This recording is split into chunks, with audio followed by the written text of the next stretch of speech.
It's quiet here. Now, outside these buildings, all you can hear is the sound of the breeze and calls of birds. But when I was a young man, a research psychologist visiting this place, standing outside these buildings, all you could hear was human screams. This was Penhurst.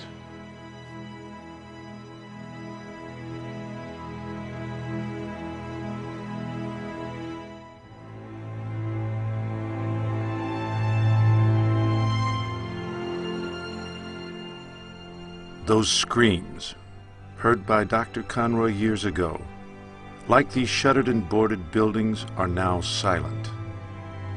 The residents of these halls are all gone, but held within this brick and mortar is their story, a story that echoes to the core of our nation and resonates with the spirit of our people, especially Americans with disabilities. Contained within 20 empty buildings resides the narrative of some of those very Americans. Theirs is an account of tremendous suffering and darkness, met by incredible courage and fortitude of spirit. This is the story of a silenced and abandoned people finding a collective voice, claiming their freedom and changing our world and our hearts forever.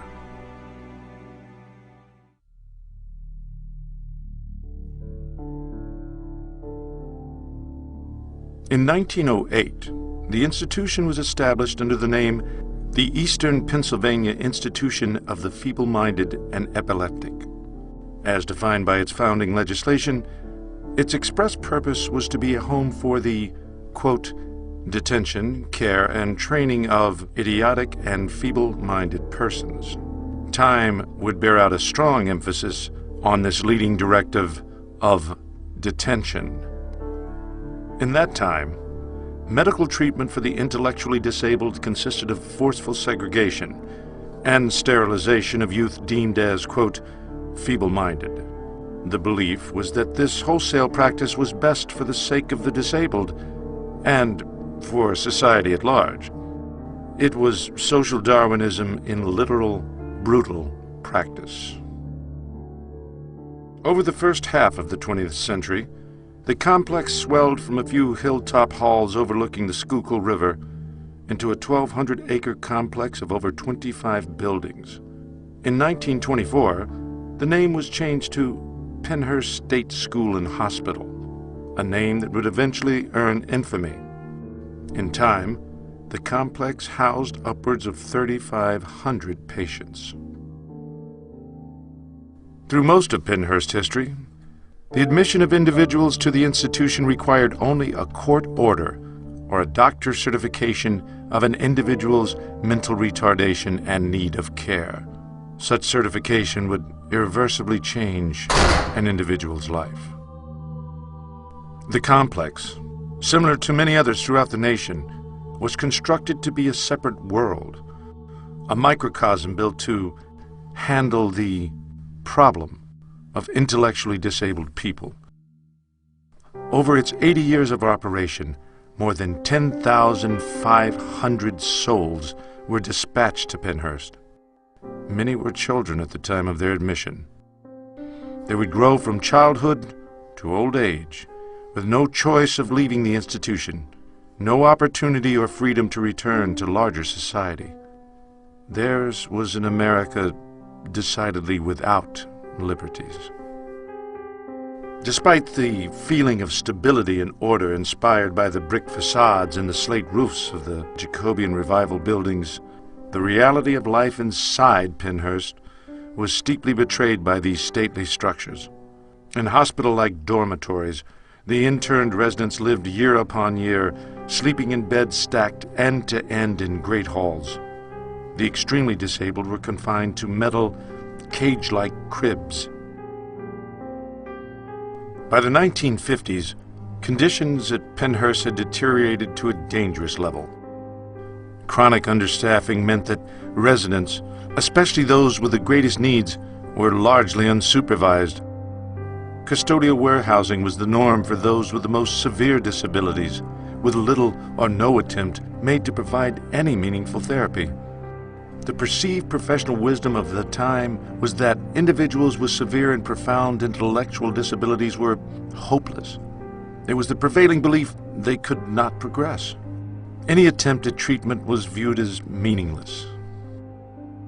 For a population of 3,500 residents, the institution had a staff of only 600.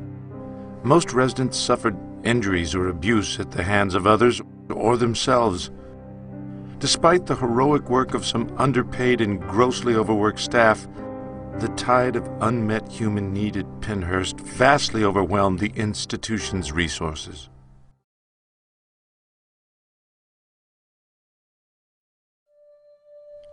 The horror of life at Penhurst remained neatly hidden from public view.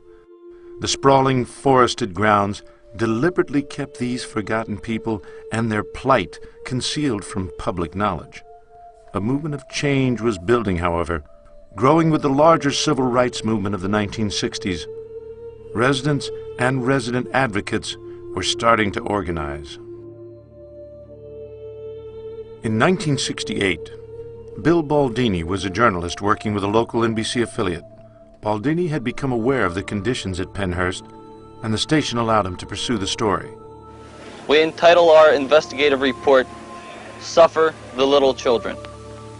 In their living rooms, the citizens of southeastern Pennsylvania watched the reality of the horrors and injustices just beyond their own backyards.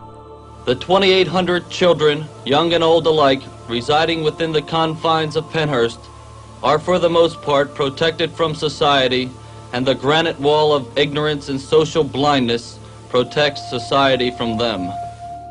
The public was shocked and sickened by what they saw. The winds of change began to finally shift with the turning of a new decade. Through the 1970s, the civil rights movement of the intellectually disabled began to crystallize in the form of a series of unprecedented lawsuits.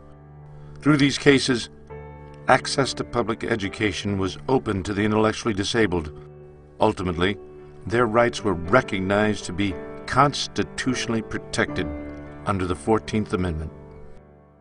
Most significant, though, was a case involving a young woman named Lee Halderman.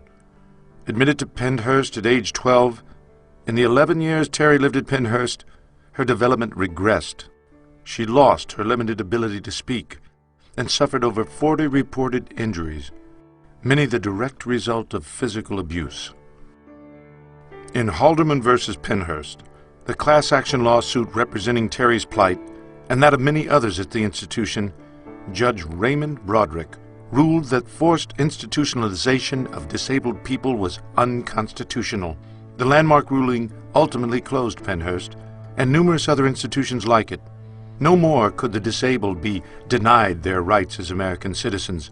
No longer would those with special needs be hidden away in secluded institutions. Basic human rights and protected civil liberties were legally theirs at last.